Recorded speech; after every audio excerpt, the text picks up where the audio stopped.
Hi friends, రీసెంట్గా SSC రీఎండ్ internal AE examination notification release అయ్యి ఉంది. సో ఆ ఎగ్జామినేషన్ యొక్క pattern, syllabus and preparation strategy గురించి ఈరోజు ఈ వీడియోలో తెలుసుకుందాము. నా పేరు సునీల్ బాబు. నేను OC5 RG1 రీజియన్లో మెకానికల్ ఫోర్మెన్గా వర్క్ చేస్తున్నాను. పాస్ట్లో నేను టూ త్రీ టైమ్స్ ఈఎండ్ఎం ఎగ్జామ్ రాశాను. ఎక్స్టర్నల్ MTలో 55th ర్యాంక్ అండ్ రీసెంట్గా లాస్ట్ ఇయర్ ఇంటర్నల్ ఏఈలో 7th ర్యాంక్ వచ్చింది. కానీ నాన్ లోకల్ స్టేటస్ ద్వారా నాకు జాబ్ ప్రమోషన్ రాలేదు. సో నా ఎక్స్పీరియన్స్ మీకు యూజ్ అవుతుందని చెప్పేసి ఈ వీడియో నేను తీస్తున్నాను.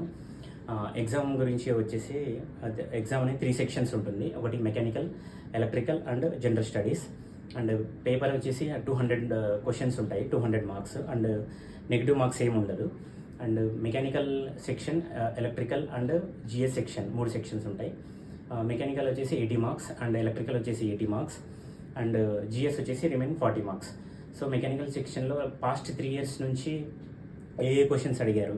సో మనకు సింగరేణి అనేది పేపర్ అనేది బయటికి ఇవ్వదు, క్వశ్చన్ పేపర్ అనేది. సో ఎగ్జామ్ రాసిన వాళ్ళ మెమరీ బేస్డ్ బట్టి నేను ఆల్రెడీ 2-3 టైమ్స్ ఎగ్జామ్ రాశాను కాబట్టి ఆ బేస్డ్ బట్టి మెకానికల్లో ఏ టాపిక్స్ ఎక్కువ క్వశ్చన్స్ అడిగారనే దాని గురించి డిస్కస్ చేద్దాం.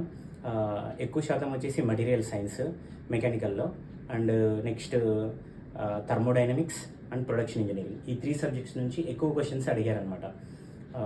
నెక్స్ట్ ఎలక్ట్రికల్లో వచ్చేసి transformers, AC and DC machines, next electrical instruments, తర్వాత సెమీ కండక్టర్స్, ఎలక్ట్రానిక్స్ సబ్జెక్ట్స్ నుంచి వీటి గురించి డీటెయిల్గా మళ్ళీ ఎక్స్ప్లెయిన్ చేస్తాను నేను.